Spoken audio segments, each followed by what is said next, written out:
Queridos amigos, boa tarde para todos.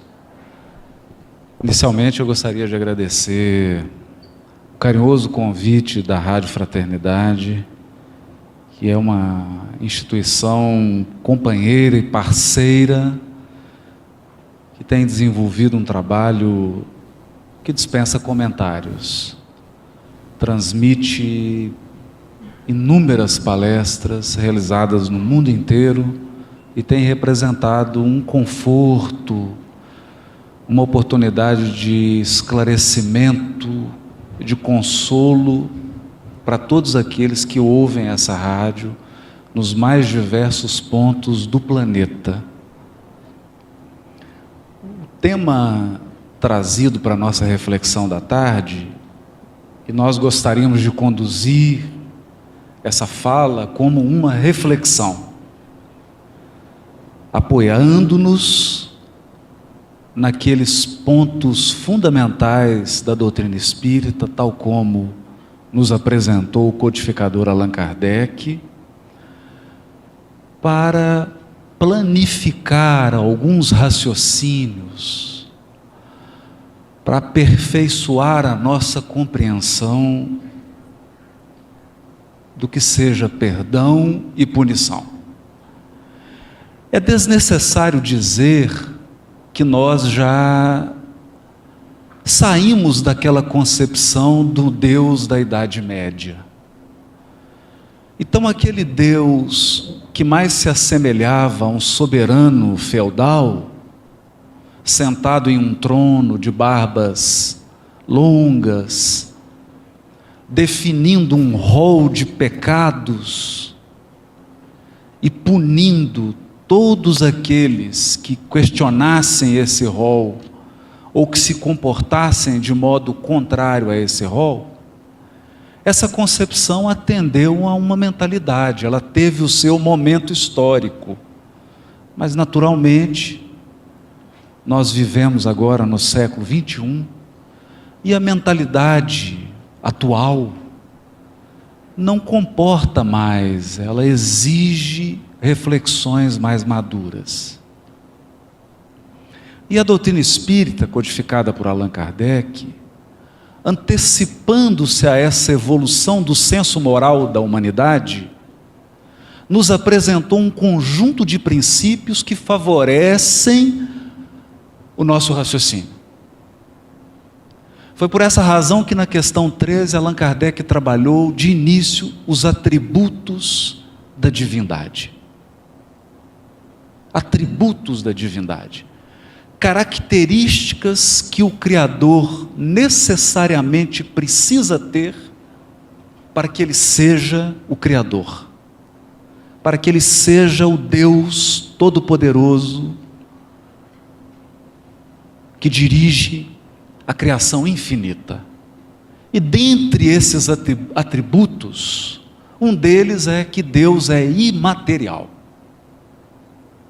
Imaterial. Portanto, o Criador não está sujeito às limitações de um corpo físico, ele sequer pode ser concebido tomando-se como ponto de partida nós mesmos. Porque nós somos criaturas limitadas, a nossa visão é limitada, a nossa audição, todos os nossos sentidos, até mesmo a nossa capacidade de compreensão e de raciocínio apresenta limitantes, limites, e o Criador não. Outro atributo do Criador é que Ele é perfeito, portanto, imutável. Imutável. O Criador é de uma permanência suprema. Ele foi, Ele é e Ele será sempre o mesmo Criador. Sem alteração, porque é perfeito. Mas outro atributo que diz respeito mais de perto ao nosso tema é o atributo da suprema sabedoria da suprema justiça e do supremo amor. Deus é a inteligência suprema. Isso significa que não há ninguém, nenhuma criatura no universo, não importa o grau da sua evolução, capaz de formular um pensamento superior ou mais amplo do que o pensamento divino. É importante pensarmos nisso. Não há nenhum ser, por mais evoluído que você possa concebê-lo, o pensamento dele, comparado ao do Criador, é ínfimo. Ínfimo. A sabedoria de Deus é infinita, incomensurável.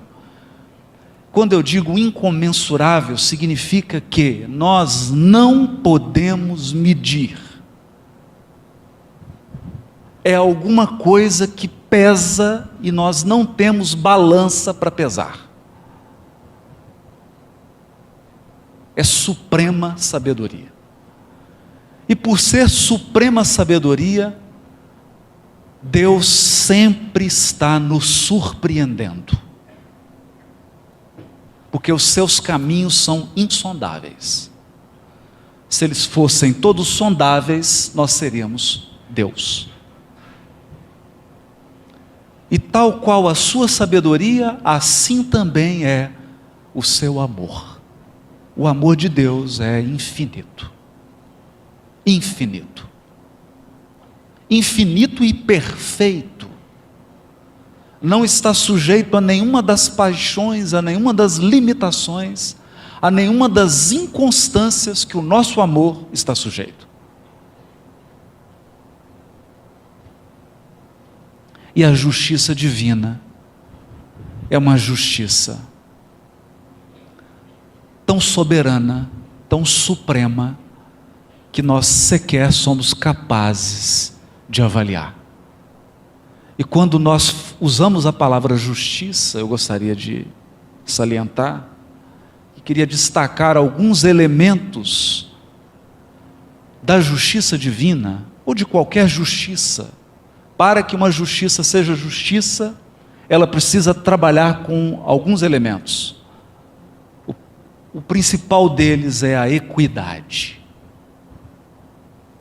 Isso significa que todos, no final do processo, são tratados de maneira absolutamente igual. Eu digo no final do processo. No final. Porque às vezes você concede uma vantagem no início em função de uma desvantagem que a criatura possui. Aristóteles já dizia isso. Se você trata todo mundo igual, você está fingindo que não está vendo a desigualdade.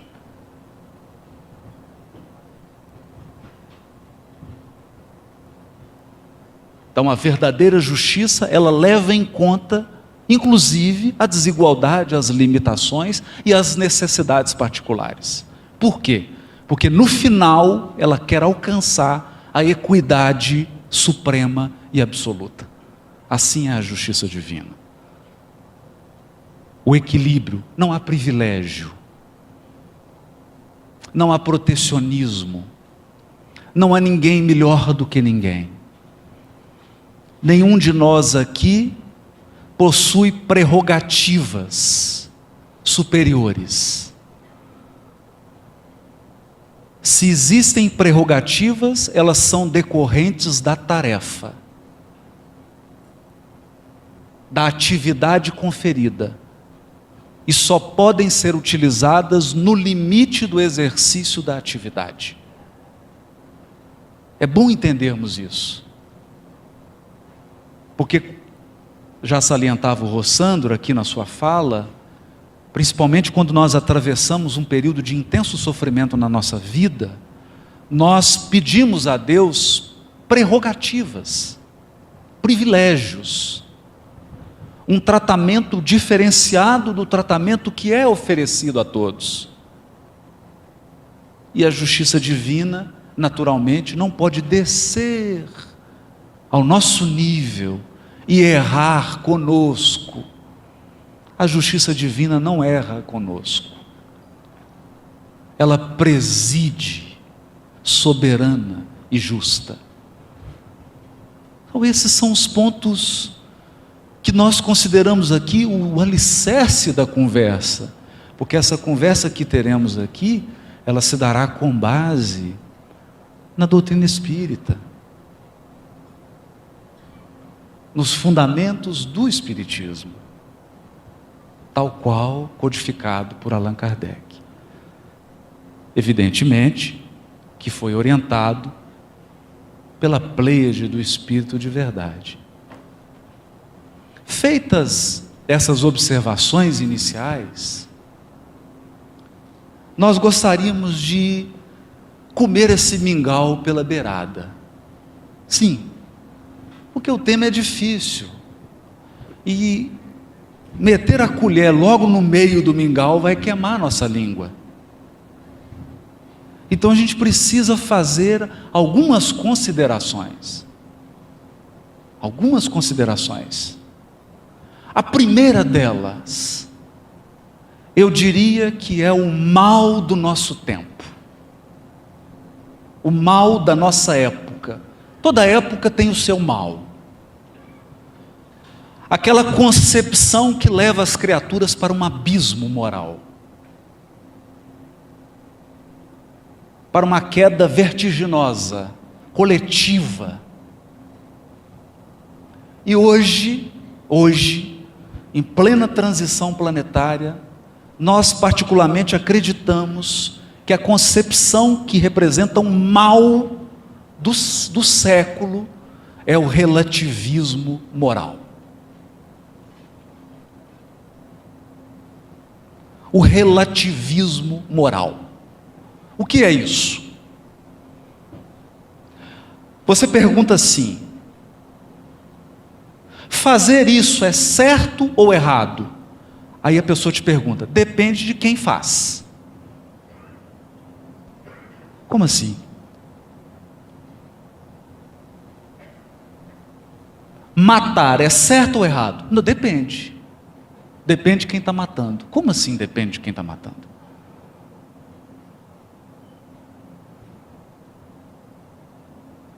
Trair um compromisso assumido é certo ou errado? Depende. Então nós caímos num relativismo moral. E esse relativismo moral, ele adentrou inclusive as instituições espiritualistas e religiosas. Então hoje nós vivemos um relativismo moral religioso e espiritual.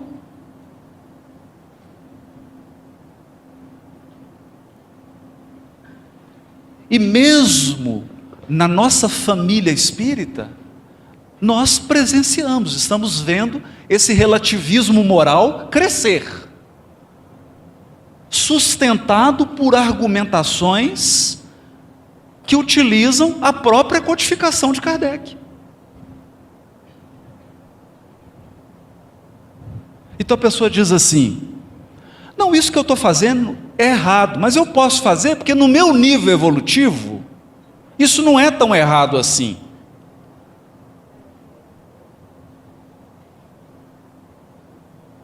Então, é errado se fosse um espírito superior, mas como eu sou um espírito inferior, então eu posso fazer.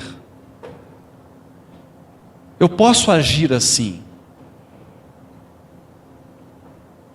Pois bem, esse é o primeiro ponto que nós gostaríamos de trabalhar, para tratar do tema perdão e punição. E nós vamos trabalhar esse tema a partir da questão 830 do Livro dos Espíritos.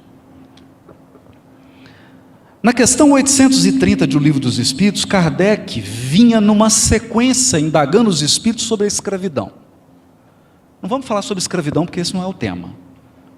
A questão aqui não é essa. A questão é a pergunta feita por Kardec. Questão 830. Quando a escravidão faz parte dos costumes, de um povo, são censuráveis os que dela se aproveitam, embora eles só façam isso porque eles estão conformados com o uso que lhes parece natural. Essa é uma pergunta relevante, porque ela nos põe a seguinte questão: se é um costume no Brasil roubar e ser corrupto, é um hábito, por que eu não posso ficar com 50 centavos do troco, que não me pertence? Não é um costume?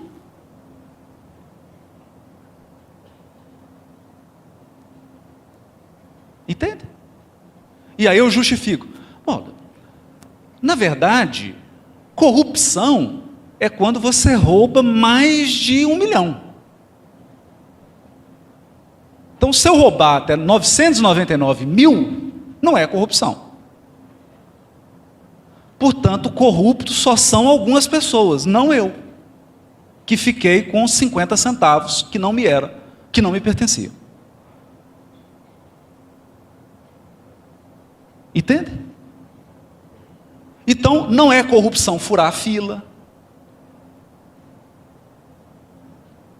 não é corrupção desrespeitar uma ordem, burlar um procedimento que foi adotado para todos, mas é corrupção desviar tanto de dinheiro. Essa é a questão que Kardec está perguntando. O mal é relativo?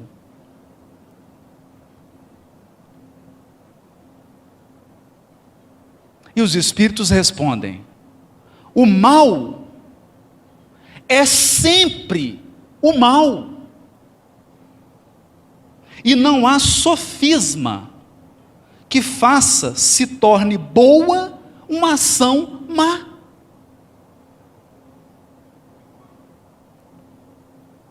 Ponto final. Esse é o primeiro ponto da resposta, que está absolutamente em harmonia com os atributos de Deus. Por quê? Porque se Deus é o soberano, o poder supremo, que estabeleceu leis morais que regem o universo infinito, de acordo com essas leis morais, é possível deduzir o que é bem e o que é mal. E como Deus é imutável, o mal é sempre o mal. E não há sofisma que faça se torne boa uma ação má. Mas eles continuam. A responsabilidade, porém, do mal é relativa aos meios que o homem disponha para compreendê-lo. Bom, aí é outra história.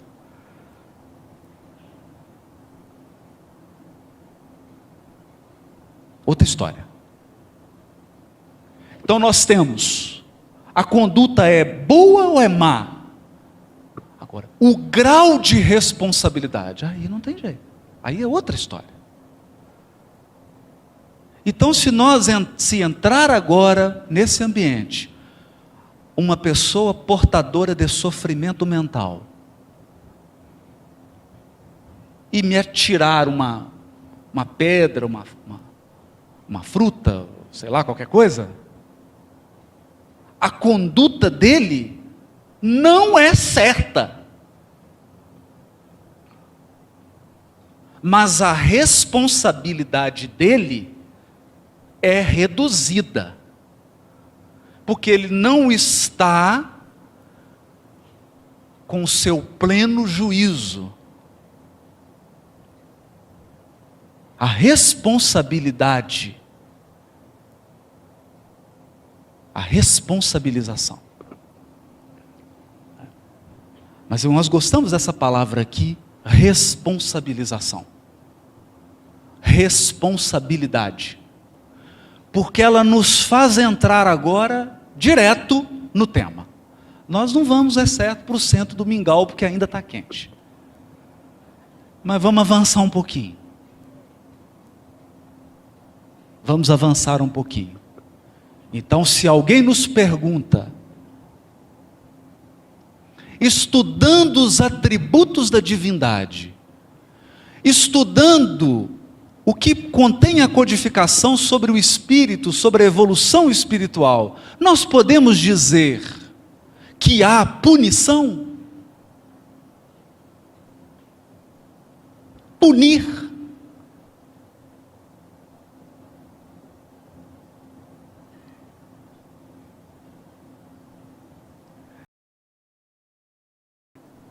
Porque eu não sei o que você chama de punir. O que você chama de punir? Não sei. A gente acha que todo mundo concorda aqui o que é punição, mas se nós fizermos uma pesquisa aqui, para cada 10 pessoas consultadas, nós vamos ter 13 opiniões sobre o que é punição.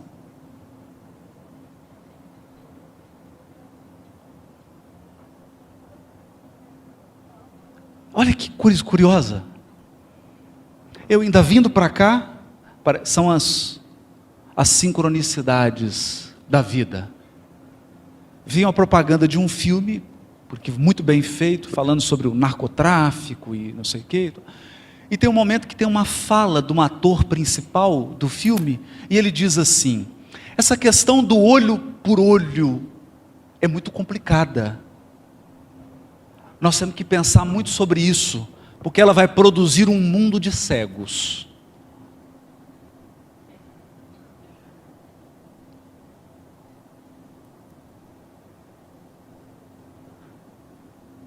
Então, se você leva às últimas consequências, o olho por olho, dente por dente, todos seremos banguelos. E todos seremos cegos. Porque eu duvido que alguém aqui viva do berço ao túmulo sem ferir alguém.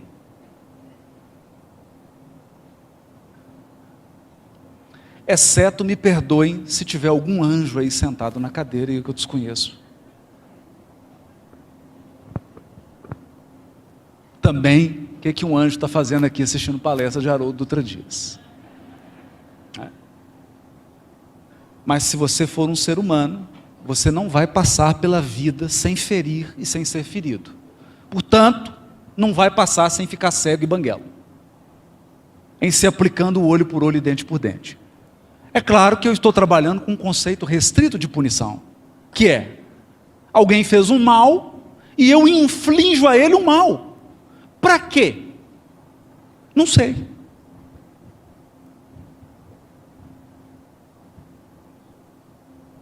Não sei.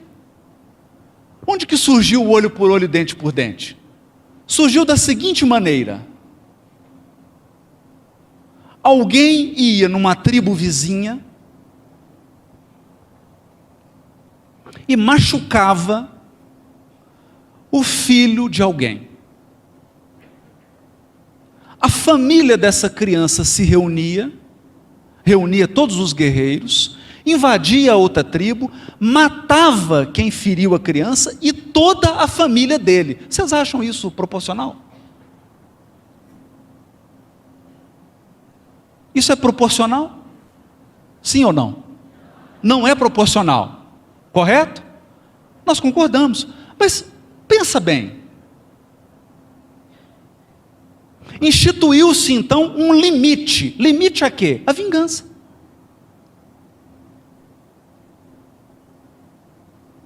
Um limite à vingança. Então, a pessoa entrou na tribo, feriu a criança de alguém. Essa criança era o quê? Era meu filho. Bom, o agressor tem filho? Então eu vou lá ferir o filho dele. E se ele não tiver filho? Começa a complicar, né? Então, alguém que ele tenha como filho.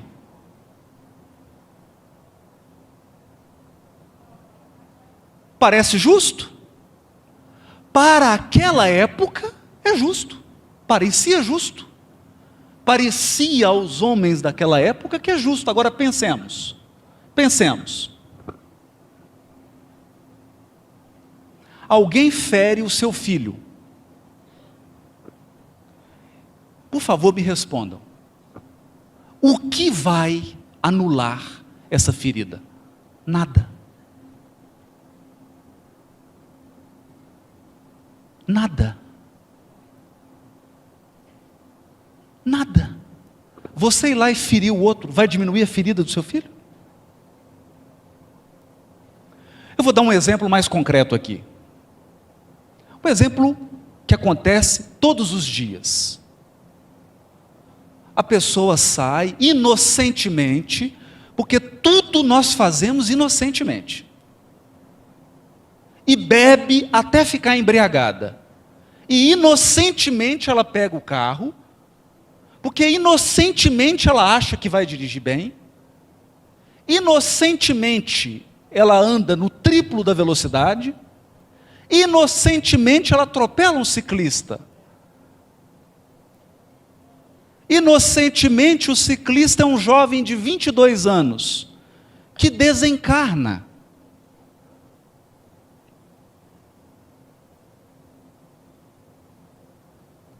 E agora? E agora? Vamos punir. Não é isso? Os jornais sensacionalistas, os apresentadores sensacionalistas, toda a mídia se levanta e vamos punir. O que você quer dizer com isso?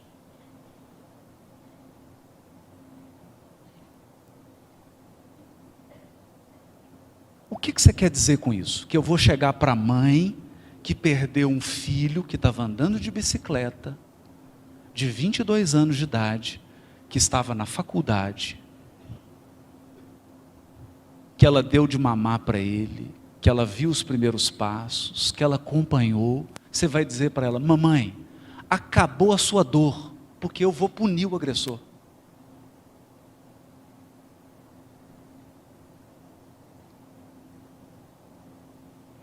Olha, está restaurado o mal. Então, não se preocupe, não se preocupe, nós matamos o motorista.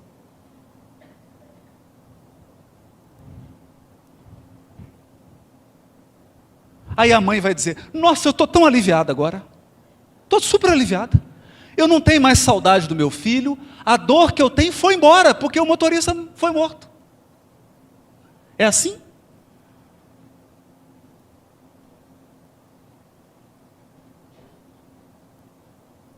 É assim que funciona?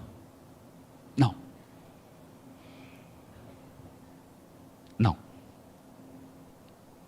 Então, se você está interpretando punição como,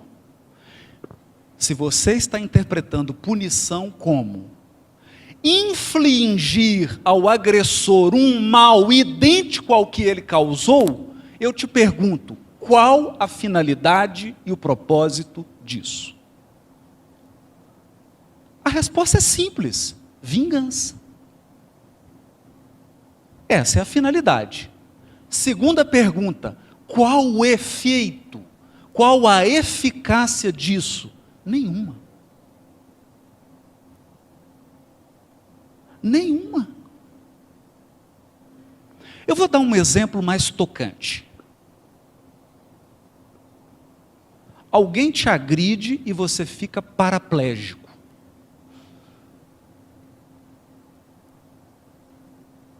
Você tem 32 anos de idade. Portanto, você só vai desencarnar aos 90. Portanto, vai ficar paraplégico dos 32 aos 90 anos de idade. Mas, no dia seguinte ao que você recebeu a notícia que ficou paraplégico, o médico chega e fala assim: fica feliz, todos os seus problemas acabaram. Aí você fala: por que, doutor? O senhor descobriu a cura? Não, o seu agressor agora é paraplégico também. Nós vingamos, ele não anda também. Você está contente?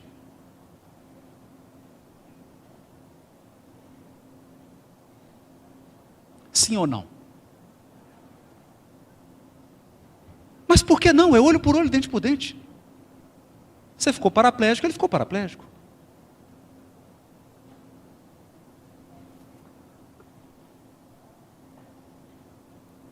Bom, eu acho que já deu para entender onde eu estou querendo chegar.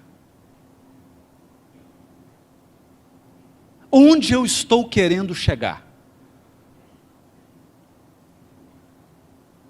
O olho por olho e o dente por dente é um medicamento para administrar o ódio, mais nada. Ele não tem mais nenhuma outra função que não administrar o ódio. Porque quando você é agredido, você tem ódio. Você sente raiva, rancor, ressentimento e uma vontade enorme de revidar.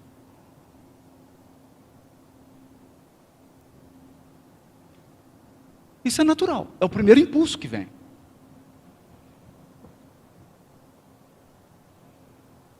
É o primeiro impulso que vem. Então o que nós podemos fazer? O que essas sociedades faziam? Administravam o ódio. Para quê? Para que o ódio não saísse do controle. Então, alguém saía de uma tribo, matava uma criança, a família da criança vinha, matava 10. Aí reuniam, vinham para outra tribo, matavam 20. Final da história, acabava as duas tribos. Esse é o final da história. Voltando à fala do ator. Num mundo em que vigora o olho por olho, o dente por dente, nós temos que tomar cuidado, porque todos seremos cegos.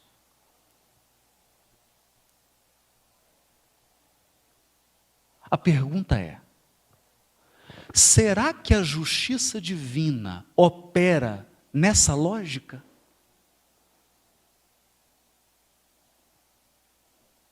Essa é uma pergunta importante. Deus é justiça soberana ou Ele é vingador soberano?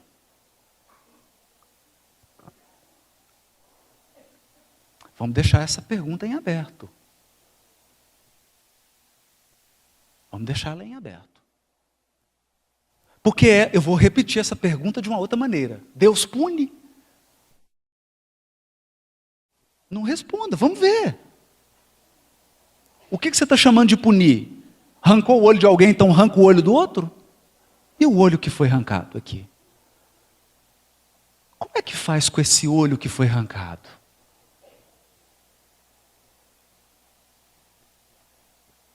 Pois bem,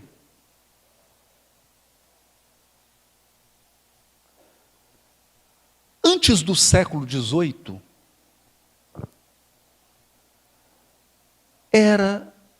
a função do juiz criminal era tranquila.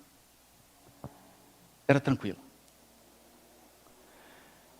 A pessoa cometia um crime, era levada para o juiz.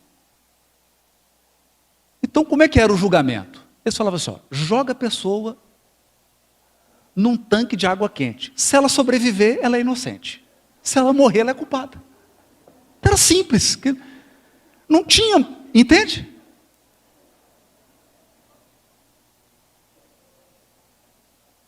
Joga lá. Se ela for inocente, Deus vai tirar. Se não for, é porque o culpado morre. Então o julgamento era simples. Mas durante muito tempo, o julgamento foi assim, objetivo.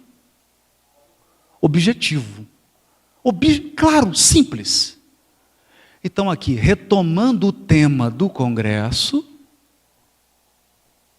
daqui, Jesus e a valorização da vida, nós vamos citar o julgamento simples da mulher adúltera. Da mulher adúltera. Uma mulher foi surpreendida em adultério. E como é que o julgamento é simples? Ninguém adultera sem um outro. Como que você comete um adultério sozinho? Você precisa de alguém. Correto? Mas a lei da época era simples. Era simples. A mulher foi pega em adultério com outro homem. Então, pune quem? A mulher, claro. E o homem? Libera.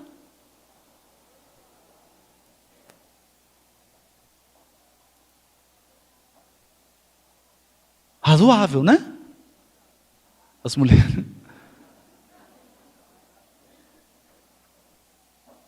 Hã? Por isso Emmanuel tem uma página intitulada E o Adúltero? E o adúltero? Cadê ele?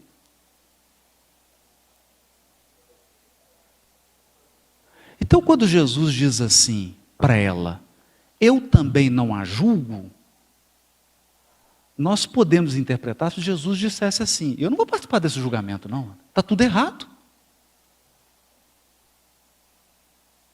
Está tudo errado.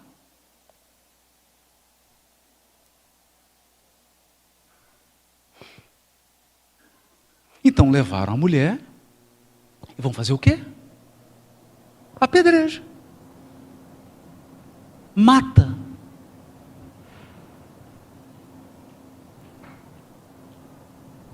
A pergunta é, será que é isso que o marido quer?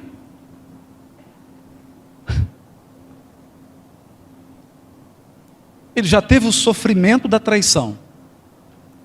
E agora vai ter outro da perda da mulher? E o adúltero? Então, qual que é o sentido disso? Qual que é o sentido? Nenhum.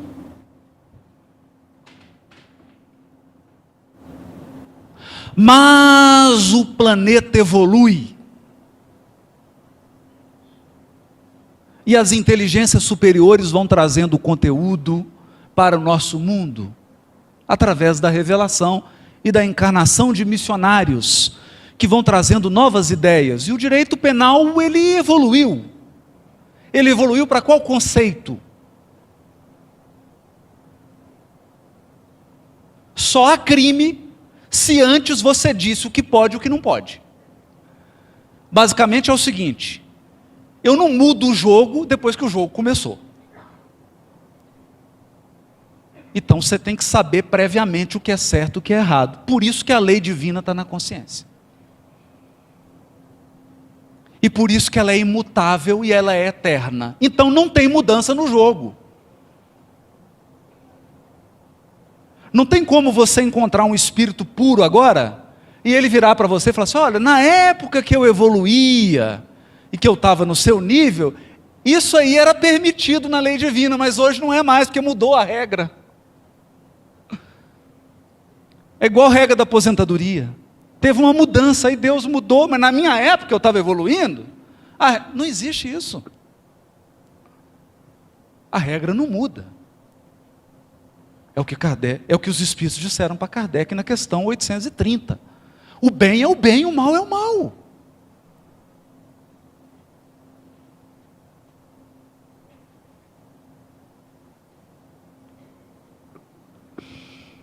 Mas vamos falar isso simples. Olha, a lei divina é de uma simplicidade,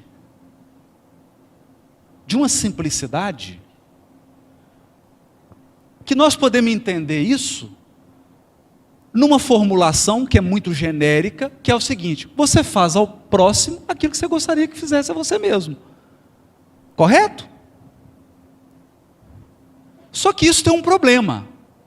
Porque como que você discute essa regra com um homem bomba?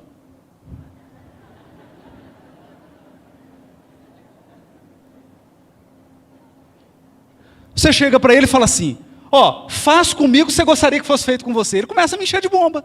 Você fala, o que você está fazendo? Nós dois vamos explodir. Não, peraí, meu amigo. Você não quer que eu faça com você o que eu faço comigo? Então, se a criatura está num estado de perturbação espiritual psíquica, Fica difícil. Por isso há um filósofo chamado Kant, Immanuel Kant, que aperfeiçoou, é a mesma regra áurea, só que ele disse ela de uma maneira mais precisa, é a mesma regra, ele não inventou outra. Kant disse assim: você quer saber se algo que você está fazendo é certo ou errado?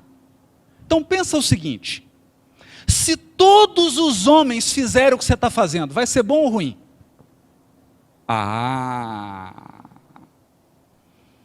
Agora ficou interessante. Agora ficou bastante interessante. Porque isso significa, sabe o quê? Universalidade do ensino dos Espíritos. É o princípio da universalidade. Se o que você faz se tornar universal, você vai gostar?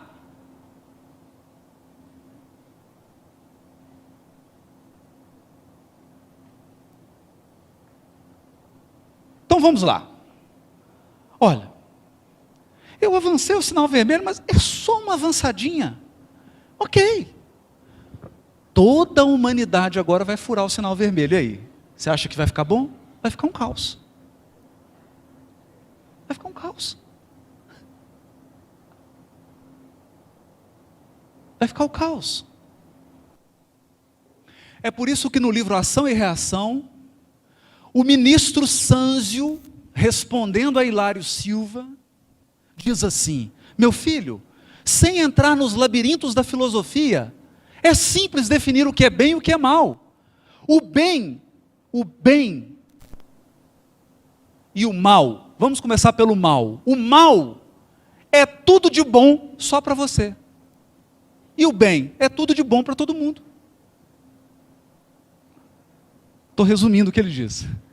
Porque ele diz assim: o mal é felicidade, progresso, segurança, prosperidade para você só para você. E o outro? O outro que se dane. E o bem? O bem é felicidade, progresso, prosperidade, segurança para todos.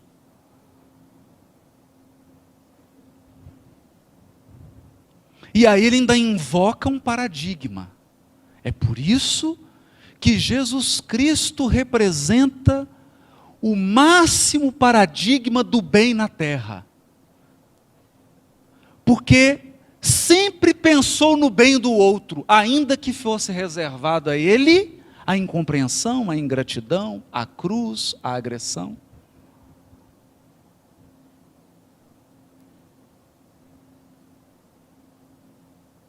Então, definimos. Ultrapassamos agora essa faixa nebulosa. Isso significa que, se determinada conduta, se determinada decisão está beneficiando só você, fica atento. Fica vigilante. Fica vigilante. Porque você está com a máxima probabilidade de estar adentrando nos caminhos do mal.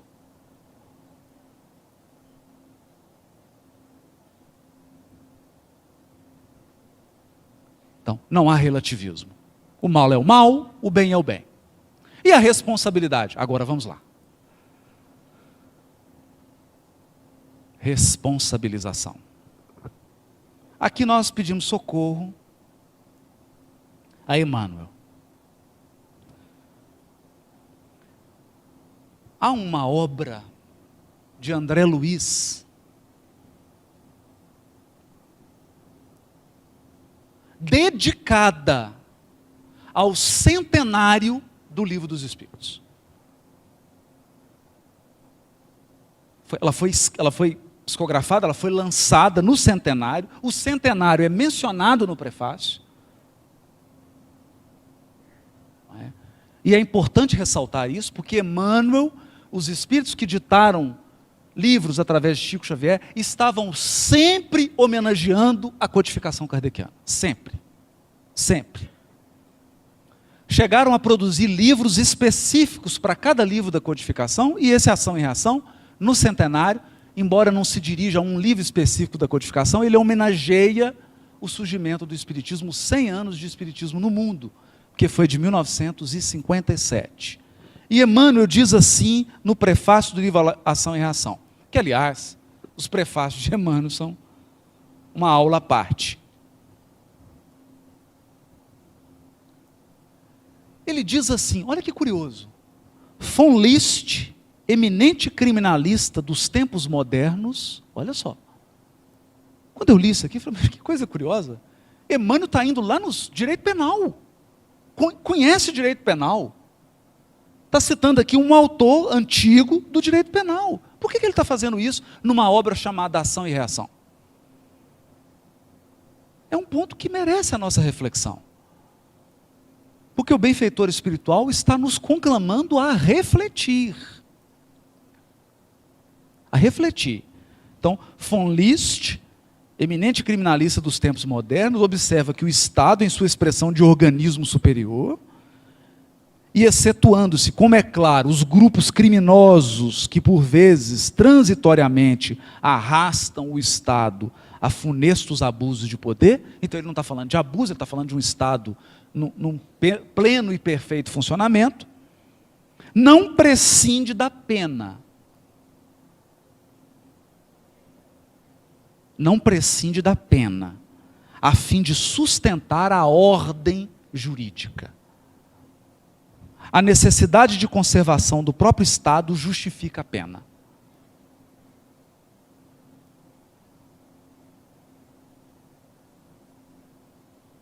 Então, vou resumir isso aqui. Vou dar um exemplo para vocês. Imagine se eu disser para vocês agora, está circulando uma pessoa aí, ela vai apertar a mão de todos vocês, vai dar um abraço, e ele tem o vírus Ebola.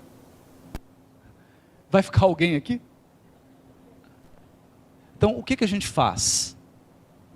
O que um sanitarista de juízo faz? Isola o doente. Estão de acordo? Não é assim que se faz?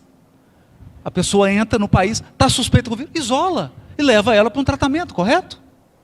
Assim deveria ser a pena de privação de liberdade. Você isola o doente que está colocando em risco o funcionamento da sociedade. Porque ele assassinou um, se você deixar ele solto, ele vai assassinar mais 300.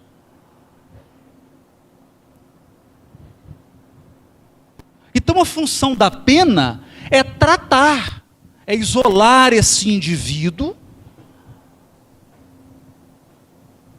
para que seja preservada a segurança da sociedade, a estabilidade da sociedade, a ordem social. Até aqui tudo certo? Era isso que o von List falava.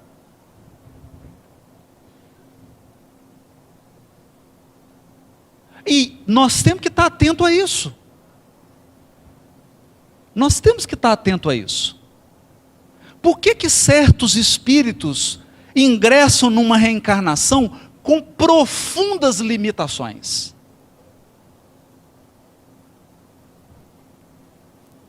Por que permite a providência divina que o espírito tenha uma encarnação em que ele está profundamente limitado? Por exemplo, uma paralisia cerebral, em que praticamente a encarnação inteira ele está num leito. Para dar um exemplo extremo,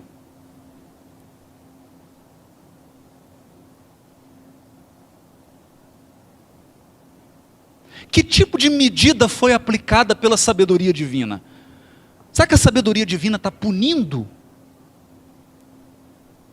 Está infligindo dor naquela criatura? A pergunta é, a dor que essa criatura está sofrendo vai diminuir ou reparar o mal que ela causou? Vai? Não. Não vai.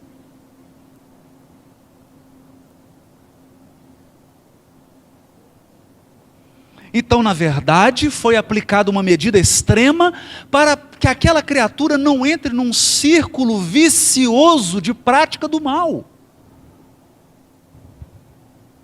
levando perturbação e dano para centenas de outras criaturas, incluindo ela mesma.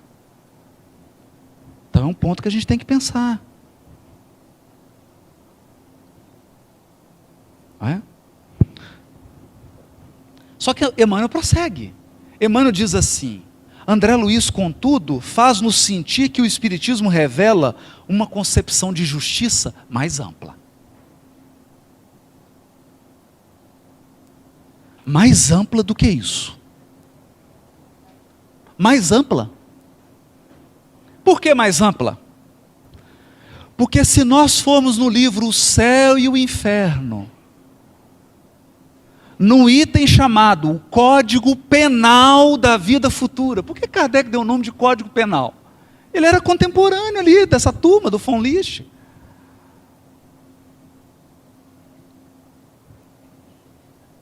O Código Penal da Vida Futura. O que Kardec diz? São 3 os princípios básicos do direito penal divino. Primeiro, arrependimento. Segundo, expiação. Terceiro, reparação.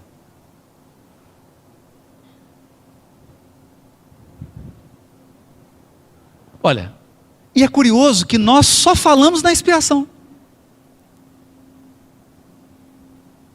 Nós vivemos num mundo de expiação e provas. Não, num mundo de arrependimento, expiação e reparação. E provas.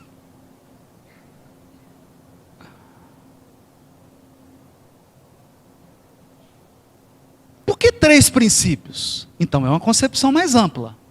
Nós vamos trabalhar isso aqui. Eu vou continuar lendo o parágrafo. André Luiz faz-nos sentir que o Espiritismo revela uma concepção de justiça ainda mais ampla. A criatura não se encontra simplesmente subordinada ao critério dos penalistas do mundo, categorizados à conta de cirurgiões eficientes no tratamento ou na extirpação da gangrena social. Porque a única coisa que nós na justiça podemos fazer é isolar, mais nada. Isso quando a gente consegue, né?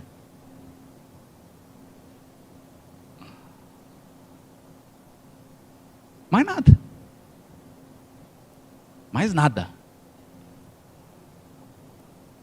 Quanto mais esclarecida a criatura, tanto mais responsável. Responsável. Entregue naturalmente aos arestos da própria consciência, na terra ou fora dela, toda vez que se envolve nos espinheiros da culpa. Culpa, culpabilidade, responsabilidade. Então aqui é interessante. Suas páginas desse modo guardam o objetivo de salientar que os princípios codificados por Allan Kardec abrem uma nova era para o espírito humano, compelindo esse espírito a auscultar de si mesmo no reajuste dos caminhos traçados por Jesus ao verdadeiro progresso da alma.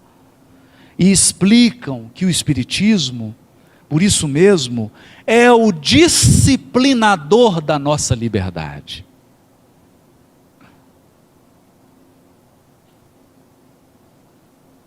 O Espiritismo é o disciplinador da nossa liberdade.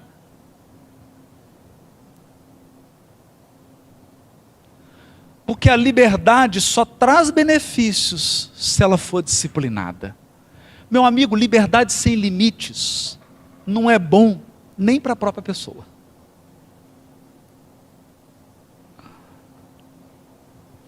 Não apenas para que tenhamos na terra uma vida social dignificante, mas também para que mantenhamos no campo do espírito uma vida individual harmoniosa, devidamente ajustada aos impositivos da vida universal perfeita. Vida universal perfeita. Qual que é a vida universal perfeita? A de Deus. consoante as normas de eterna justiça, elaboradas pelo supremo equilíbrio das leis de Deus. Então aqui eu gostaria de fazer uma pausa para a gente voltar então nas bases da justiça divina, tal como os Espíritos revelaram para Allan Kardec. A justiça divina tem 3 pilares: expiação, arrependimento, expiação e reparação. Por quê? Aqui eu me permito voltar ao Velho Testamento, advertindo a todos que máscara de oxigênios vão cair. Primeiro coloque em você, depois em quem está ao seu lado. Porque o Velho Testamento é rico na simbologia e nós corremos o risco de comer a casca da banana e jogar a banana fora. Ficar com a letra e perder o espírito da letra. Mas há um texto, está no capítulo 1, capítulo 2 e depois repetido no 3. Do Gênesis, né, de Moisés, que diz assim: e Deus criou o homem à sua imagem e semelhança.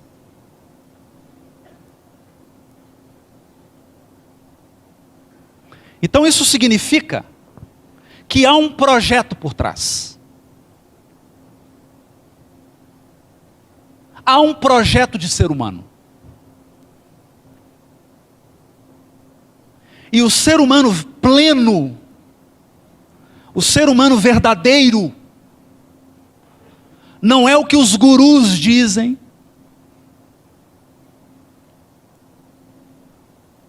não é o que os falsos profetas estão dizendo. O ser humano verdadeiro é aquele que é imagem de Deus, semelhança de Deus.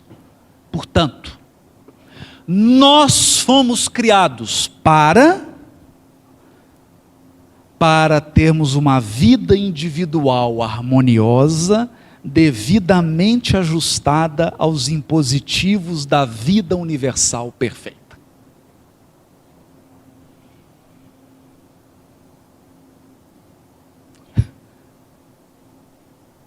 Não é nada menos que isso.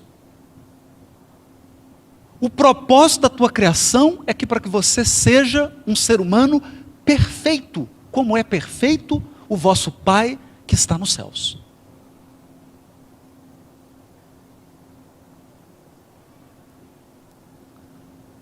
Mas, Haroldo, quanto tempo vai demorar isso? A eternidade. A eternidade. Porque essa é uma meta que se renova sempre. Porque nós somos perfectíveis. E não importa o seu grau de evolução, você está sempre aspirando à perfeição do Pai que está nos céus. Esse é o projeto. Isso significa que nós somos parceiros de Deus na criação. Ou como diz Emmanuel de uma maneira muito mais bonita, nós vivemos num condomínio universal, em que Deus é um proprietário e morador.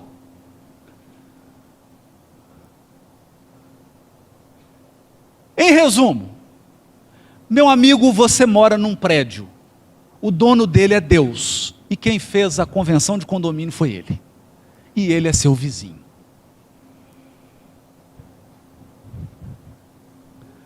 E é o seguinte,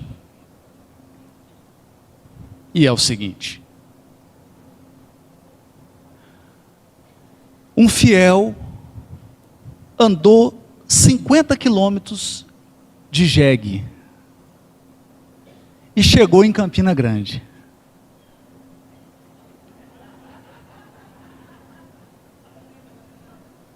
Foi à igreja.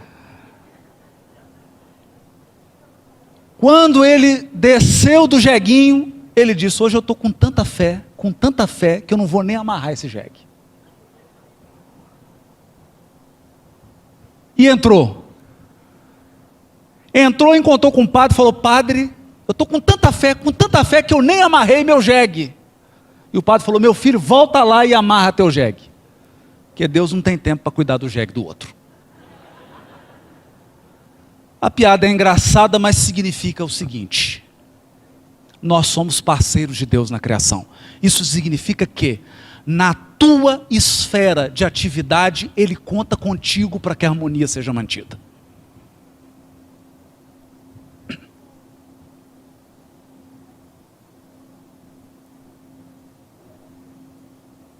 Ele conta com você. Naquilo que lhe diz respeito, você é condômino de Deus. Isso é simplesmente o seguinte: nós somos seres responsáveis. Responsáveis. E responsabilidade significa: quem é o culpado? Não.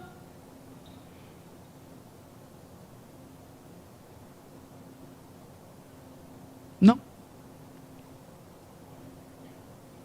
Não é. Não é isso. Querem ver? Querem ver? Você sai agora, é só uma hipótese, pode ficarem tranquilos. Seu carro está todo quebrado.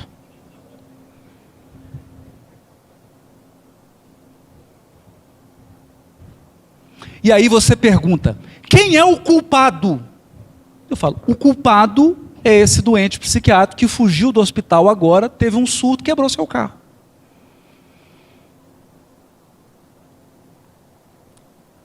Aí você vai sentar e chorar e falar assim: não tenho seguro, meu Deus. Adianta saber quem é o culpado? Aí você vai perguntar: quem é o responsável?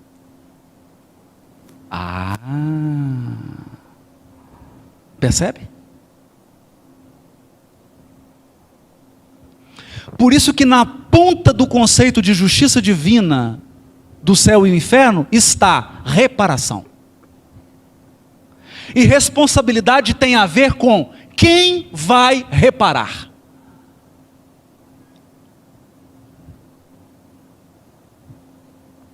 Quem vai reparar? Essa é a pergunta de ouro da justiça divina.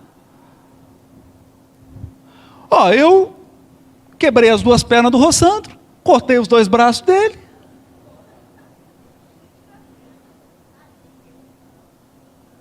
A pergunta é: quem vai reparar?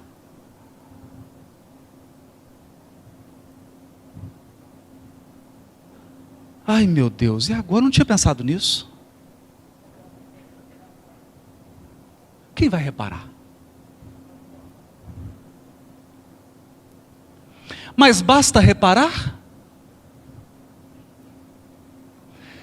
Se a justiça divina fosse só reparação, o universo seria uma constante coleta de lixo. Eu produzo lixo, recolho o lixo que eu produzi. Produzo mais lixo, recolho o lixo que eu produzi. Produzo mais lixo e nós entramos num ciclo vicioso de dano, reparação.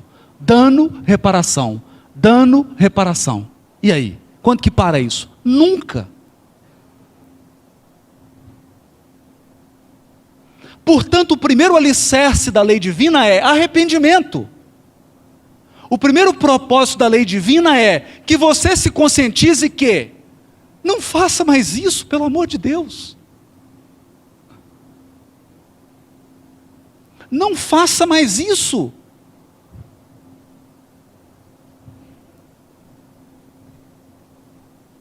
Não faça mais isso.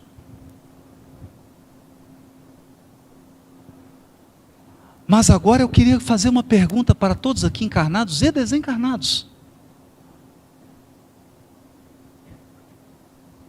Não precisa responder, por favor. Cada um pense no maior erro que já cometeu na vida.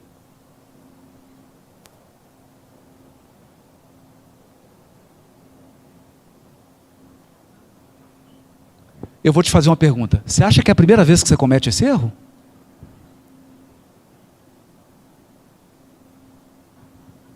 Eu tenho uma péssima notícia.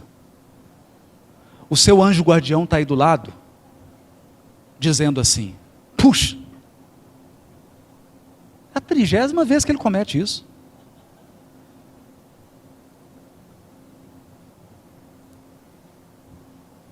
Tem mais de 30 reencarnações. Então, a pergunta que eu quero te fazer é o seguinte: você está aprendendo alguma coisa com esse erro? Não. Não. Não. Você estacionou. Eu estacionei. Então, o primeiro elemento revolucionário da lei divina se chama arrependimento. Significa tomar consciência que as leis divinas são para a nossa proteção.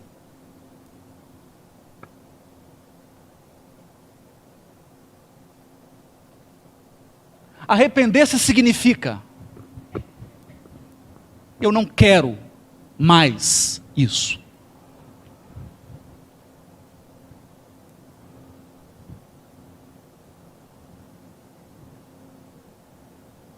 Só que o arrependimento é muito mais do que você sentar, pôr o joelho, a testa no joelho e começar a chorar.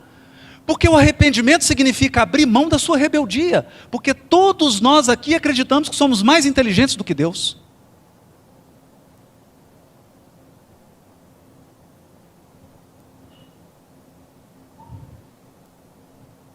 E me lembro de uma palestra do Rossando, feita em Recife, onde ele dizia, que, não falando da rebeldia, mas basicamente dentro desse contexto, que revelam a rebeldia, que é quando você diz assim: já que eu não tenho a vida que eu quero, eu vou afastar a vida que Deus me deu. E você começa num conjunto de atos e de comportamentos a se rebelar contra a providência e contra as circunstâncias divinas que foram articuladas em nosso favor.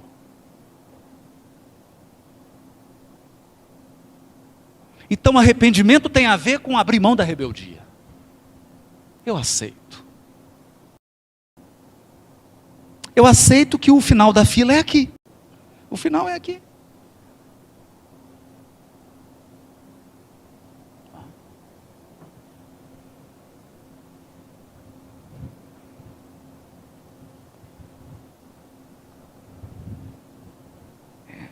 Essa é uma reflexão séria. Segundo, expiação. Porque a expiação tem a ver com um movimento que é afetivo, emocional, ligado ao dano que você cometeu.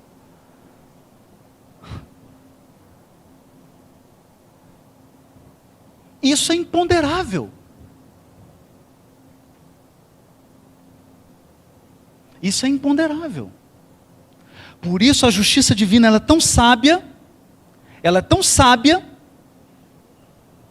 que hoje você é o nocauteador, amanhã você é o nocauteado.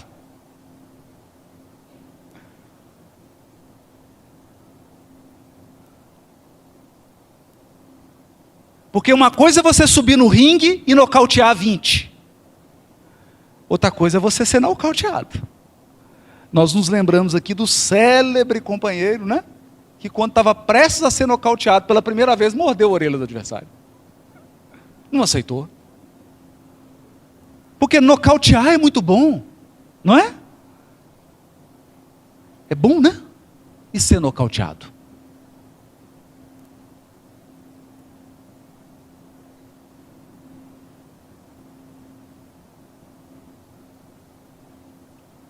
E ser nocauteado. Aí nós voltamos para Kant. Nós voltamos para Kant.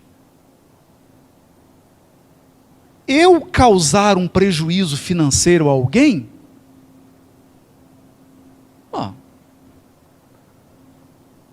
dói.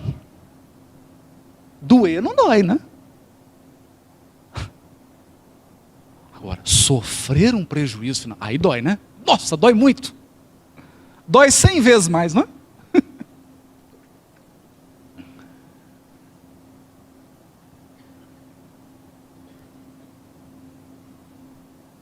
Então a justiça divina tem esse elemento que é o elemento do sentimento. do sentimento. Por isso há uma passagem que nós espíritas já lemos 1 milhão de vezes. 1 milhão de vezes, que é a parábola do bom samaritano. O doutor da lei pergunta para Jesus: mas quem é o meu próximo?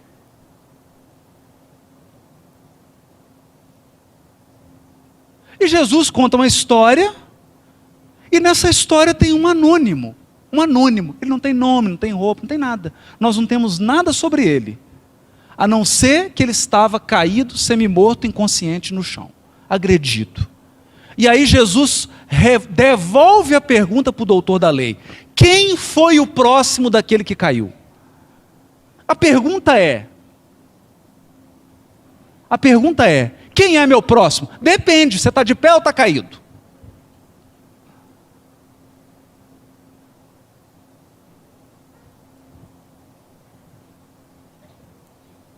Depende. É o encontro de Gamaliel com Samônio na casa do caminho. Gamaliel, juiz da Suprema Corte em Israel, um homem já no ápice da sua maturidade, família estruturada, um discípulo, Saulo de Tarso, com renome, com saúde, rico, influente, inteligente, digno, honrado, honesto, entra na casa do caminho e diz assim: mas Salvador, um Salvador, eu tenho uma dificuldade. E o Samônio diz para ele: eu no seu lugar também teria. Se eu tivesse família como você, eu não tenho mais, porque a minha família me abandonou, tão logo descobri que eu tinha lepra. Se eu tivesse família como você, se eu tivesse bens materiais como você, se eu tivesse saúde física como você, se eu tivesse a prosperidade que você tem, se eu tivesse o renome político que você tem, eu não precisaria de um Salvador.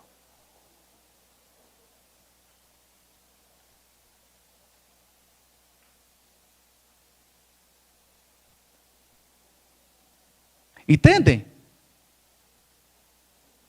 Então, olha como é que a lógica altera. Porque eu pergunto assim: quem é meu próximo? Eu falo: não, meu próximo são os irmãos da minha igreja.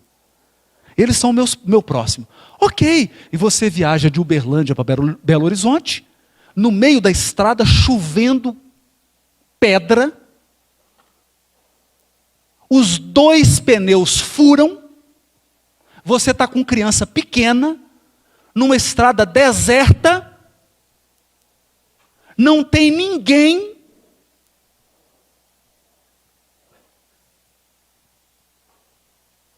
e você fala assim: Deus, quem é meu próximo? Ele fala assim: não tem nenhum irmão da sua igreja por perto. Pai, manda qualquer um, até espírita.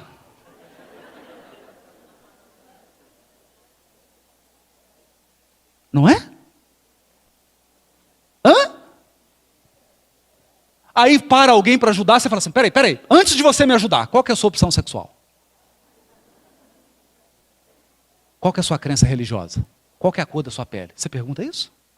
Não, por quê? Porque você está caído. A lógica é outra. Então, o segundo pilar da justiça divina, que é a expiação, ela nos coloca na posição de supostos perdedores, ofendidos, vítimas, caluniados, perseguidos, traídos, abandonados. Para quê?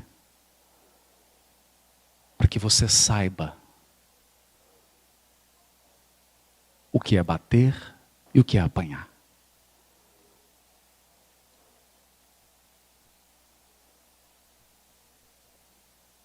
Então me recordo de uma conversa querida com Arnaldo Rocha. Pedro Leopoldo, ele tomava um café e ele contava que uma vez aconteceu uma coisa, ele estava triste. E aí começaram a andar pelas ruas de Pedro Leopoldo, indo para o grupo Meimei, para a reunião mediúnica. E o Chico pegou o braço dele e falou assim, chamava ele de Naldinho, né? Naldinho, eu estou tão feliz, Naldinho. Feliz por quê? Porque agora você está só apanhando. Ele olhou e falou, mas como assim? E antes você só batia. Agora está só apanhando, filho. Tá bom. Tá bom, expiação.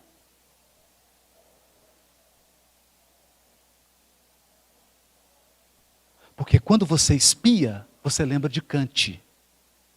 Você lembra de Kant. O que é o bem e o que é o mal. O que eu estou fazendo é certo ou errado? Então pensa, se todos fizerem o que eu estou fazendo, é certo?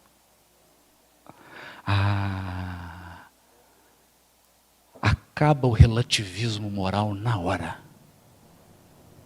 Na hora. Não tem mais relativismo. Mas o terceiro elemento, arrependimento, porque o arrependimento é um fator pedagógico. A lei divina quer nos aperfeiçoar.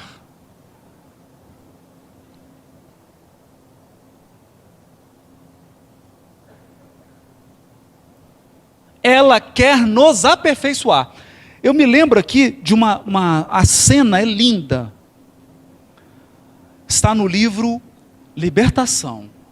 Matilde, que é a mãe espiritual de Gregório, que é uma entidade poderosíssima, que dirige uma falange de espíritos no mundo inferior, muito inteligente.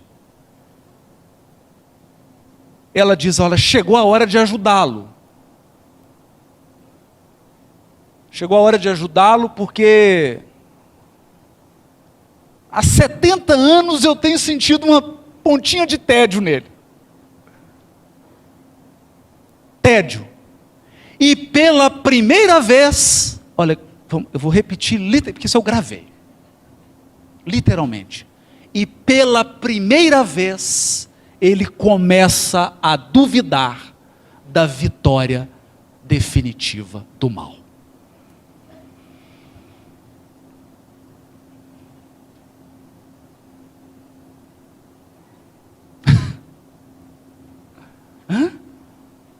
Gente, o espírito estava lá há séculos, sem reencarnar. O Gúbio chega e fala, por que você não reencarna? Ele fala, nem fala essa palavra. Reencarnar? Já estava lá, ó. Mas começava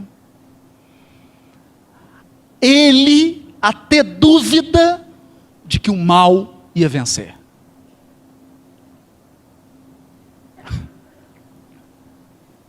Dá para entender isso? Dá para entender isso?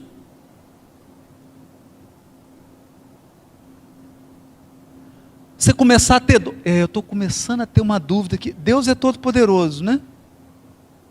Eu acho que Ele vai vencer. Eu estou desconfiando, Rossandro. Viu, Simão?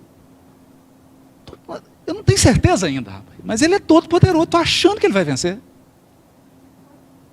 Não, não é isso, gente. Não é isso. Não é isso. Sabe o que é? É mais do que isso. É assim. Você faz algo e as consequências vêm ao seu encontro. Você repete, as consequências vêm ao seu encontro. Você repete, as consequências vêm ao seu encontro. Aí você fala assim, eu estou começando a desconfiar que eu não vou me dar bem.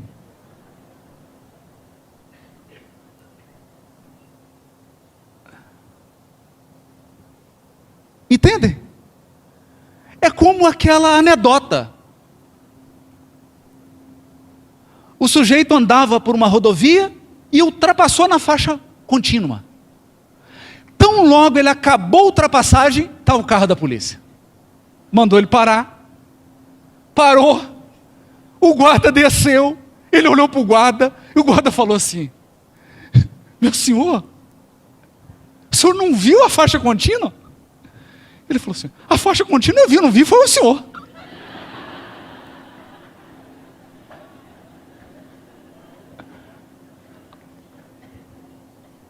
Entendem? Então nós alimentamos uma ilusão de que vamos burlar a lei divina e sairemos ilesos. Por quê? Porque eu tenho que ser feliz. Porque eu sou livre.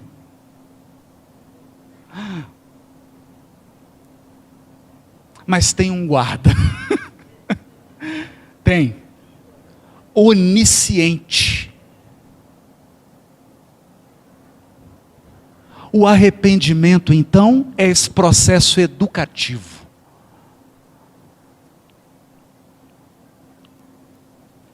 Educativo.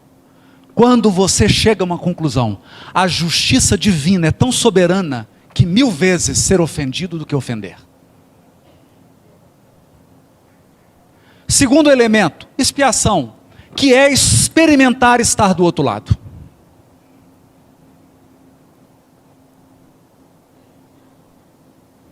Experimentar estar do outro lado. Eu lembro que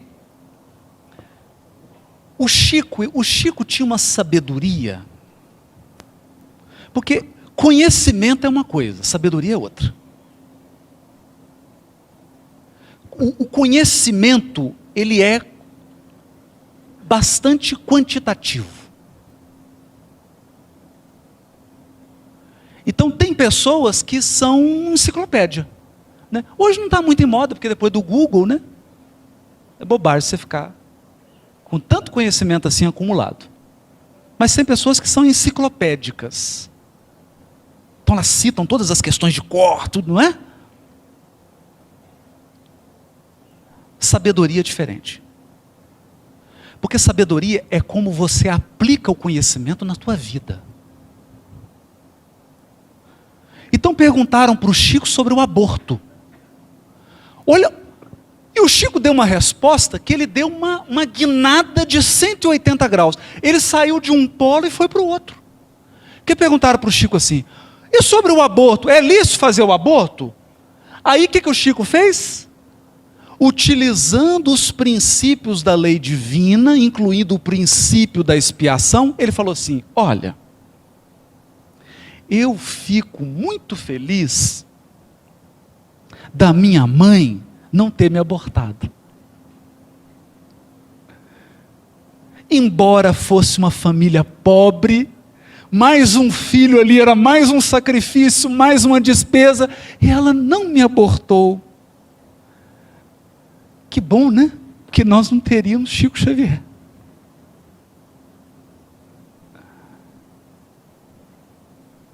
Teríamos um outro. O mesmo espírito, mas o Chico nós não teríamos. Então, entender a pedagogia? É como se ele estivesse nos convidando assim, quer examinar o aborto? Pensa que você é o reencarnante. Então vamos fazer o seguinte, vamos fazer uma enquete se o aborto é bom. Vamos entrevistar todos os bebezinhos que estão no útero da mãe. Chegar lá na barriguinha e falar, o que você acha do aborto? Percebem? Isso é expiação. A expiação é você estar do outro lado, do lado de quem sofre a agressão. Para que você se torne mais sensível, para que você se torne mais humano, para que você se torne mais amoroso, para que você se torne mais responsável, para que você chore as lágrimas que você fez derramar.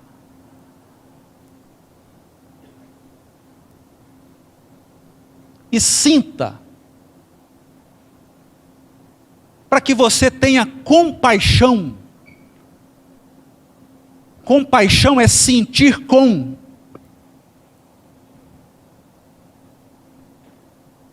E o terceiro é a reparação, que nós gostaríamos de fechar com ela.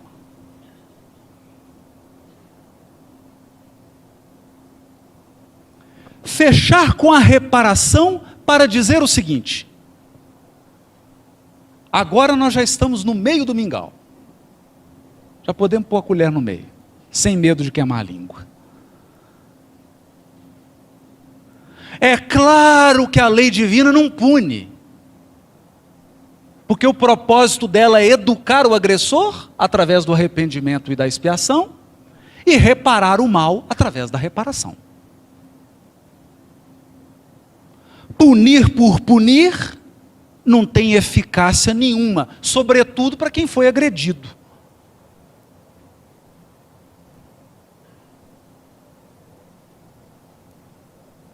Então, e o perdão? Ora, eu me recordo de uma palestra do próprio Rossandro em que ele dizia o seguinte: o sujeito te atropelou e você virou paraplégico, você perdoou ele, você volta a andar? Você volta a andar?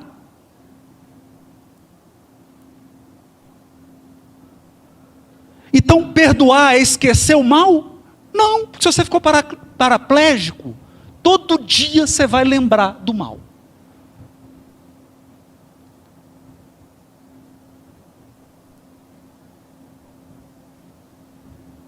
Perdoar corrige quem te ofendeu? Não, porque ele pode ter te ofendido mais 100, vai ofender mais 1000.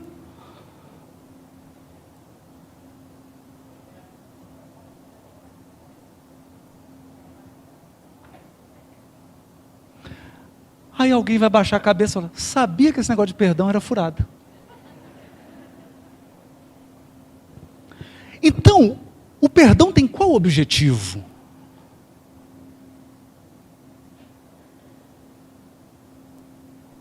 Curar o teu ódio. O perdão tem o objetivo de curar a tua mágoa, o teu ressentimento. Porque o teu ódio, a tua mágoa e o teu ressentimento vão te destruir mais do que o mal que te foi feito. Então será um triplo mal: o mal que te fizeram e o mal que você vai fazer a você mesmo, duplamente mais poderoso.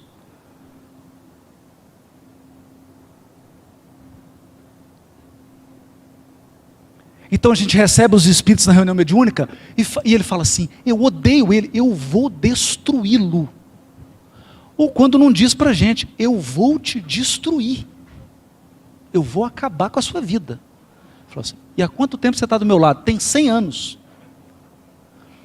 Espera aí. O que você fez nesses 100 anos? Só fiquei ao teu lado.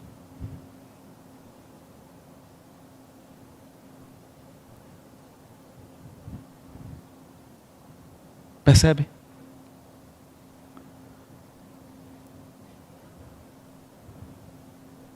Percebe? Então o perdão é uma dádiva para quem foi ofendido. Você perdoa para estancar o sangramento.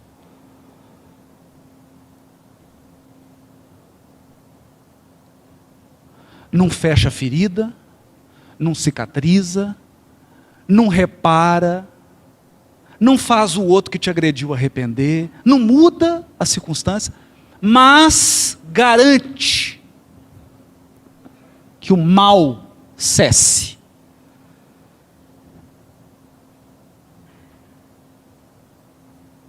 E que você siga cambaleando, de joelhos, sangrando, mas siga livre.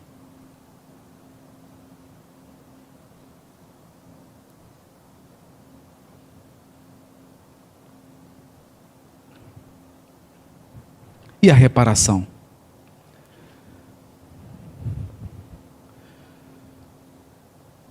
A reparação divina é divina. Ela é divina. Ela é tão divina que ela é absolutamente minuciosa. Querem ver? Vamos lá. Está aqui. Errei a mensagem. Capítulo 63 do livro Luz no Lar.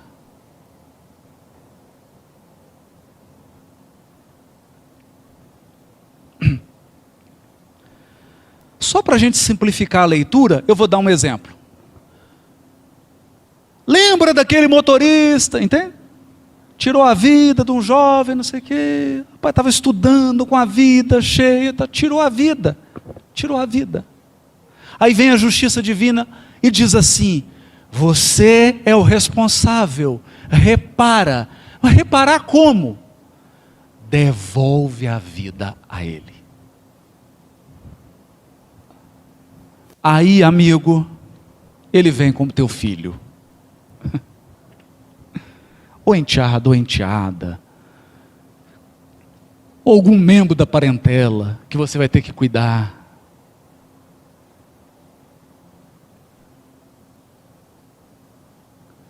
E acredite, cada centímetro do mal causado será reparado. Reparado. Isso não tem nada a ver com vingança, isso não tem nada a ver com ódio, isso não tem nada a ver com olho por olho, dente por dente. Mas como assim, Haroldo? Por que não? Aí eu não vou responder. Vou deixar Emmanuel responder. Credores no lar. No devotamento dos pais, todos os filhos são joias de luz. Entretanto, para que compreenda certos antagonismos que te afligem no lar, é preciso saibas que entre os filhos companheiros que te apoiam a alma, surgem os filhos credores, alcançando-te a vida por instrutores de feição diferente. E aqui ele está falando de filho, mas vale para esposo, para sogro, para sogra, cunhado, cunhada, tá? O conceito é amplo. Subtraindo-te aos choques de caráter negativo no reencontro, preceitua a eterna bondade da justiça divina que a reencarnação funcione. Oh, como é que é? Subtraindo-te ao choque. Por quê? Imagina se eu pego aqui o que atropelou e o atropelado e ponho eles face a face. É um choque. Então o que a bondade divina faz? Para evitar esse choque, entra a reencarnação. Reconduzindo-os à tua presença através do berço. É por isso que a princípio, eles não ombreiam contigo. Em casa, como de igual para igual, porquanto reaparecem humildes e pequeninos.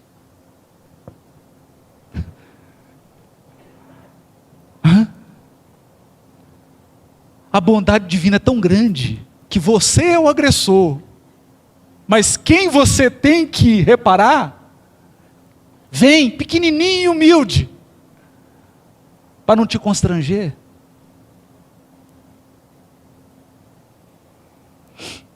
Chegam frágeis e emudecidos, para que lhes ensines a palavra de apaziguamento e de brandura.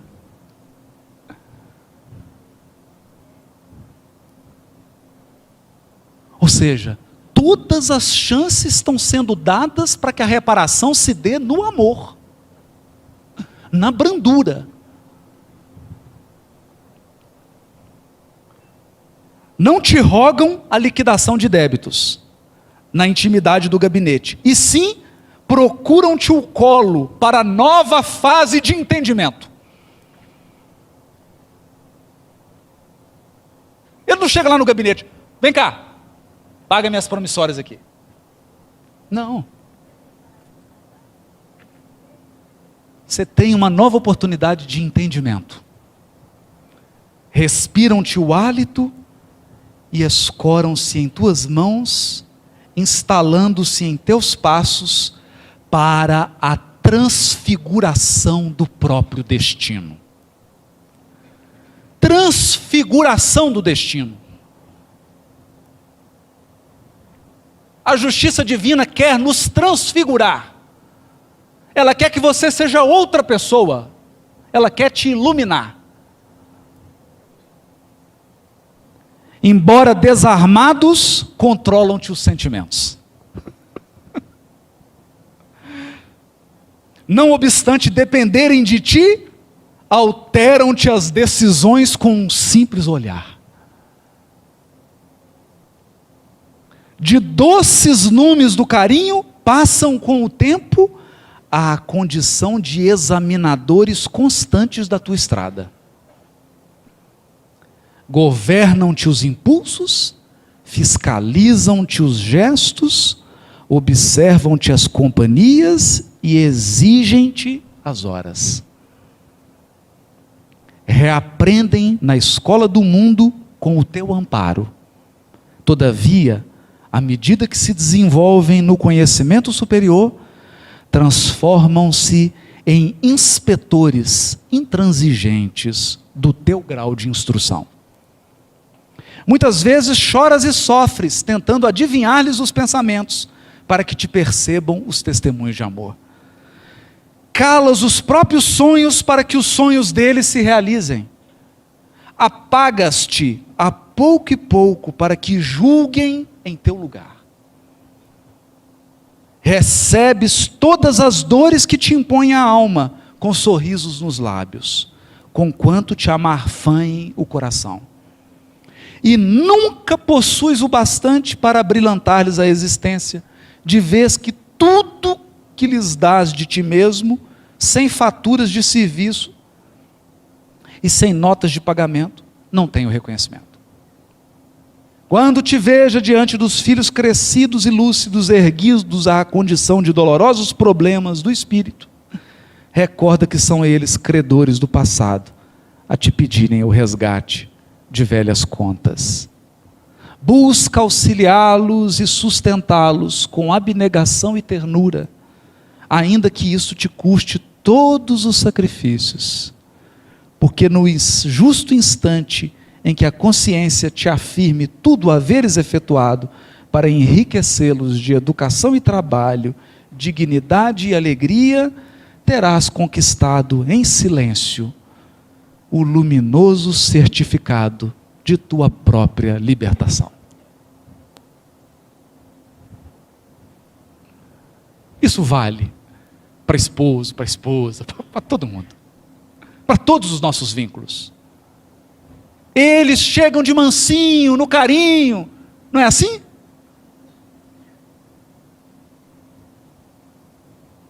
Para que a reparação se dê no amor. E eu digo, e gostaria de encerrar com isso.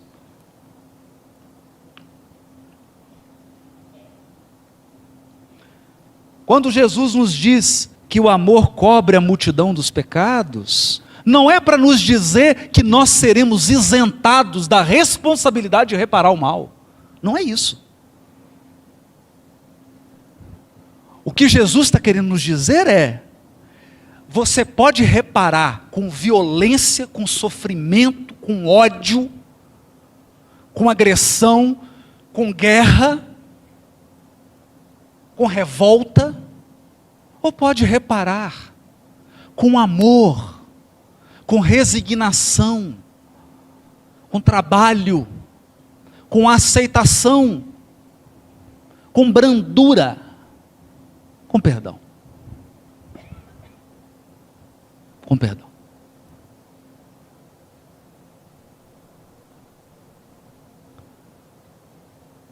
Porque se o arrependimento é algo que está no nosso controle, a expiação e a reparação estão no domínio, na administração da providência divina. É ela que diz: acabou. Ou ainda não acabou.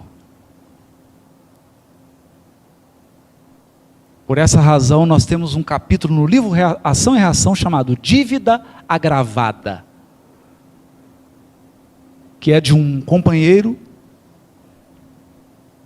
que se furtou aos compromissos reparatórios, agravando a própria responsabilidade.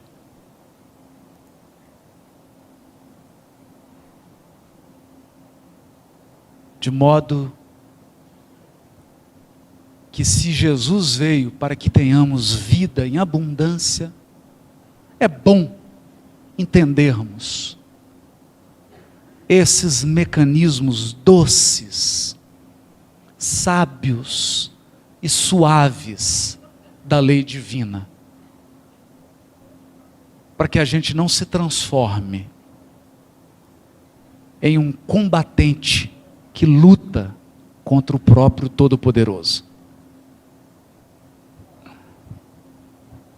entrando numa disputa infantil com o próprio Deus. Por essa razão, a doutrina espírita é disciplinadora da nossa liberdade. E relembrando o saudoso amigo e mestre Honório Abreu, professor, porque mestre só o Cristo, que dizia: o Espiritismo não proíbe nada, mas ele espera tudo de nós. Ele espera tudo. Porque nos dá todos os elementos para compreender essas intricadas situações que a nossa invigilância e a nossa imprudência nos colocaram ao longo de diversas reencarnações. Que Jesus abençoe o coração de cada um aqui. Que você tenha força para aceitar as circunstâncias da sua vida, aceitar as dificuldades e os desafios, com perdão, com paciência, operando com fé em Deus. Porque se nós entramos na confusão sozinho, ou melhor, acompanhado dos nossos obsessores, nós sempre saímos dela de mãos dadas com Deus.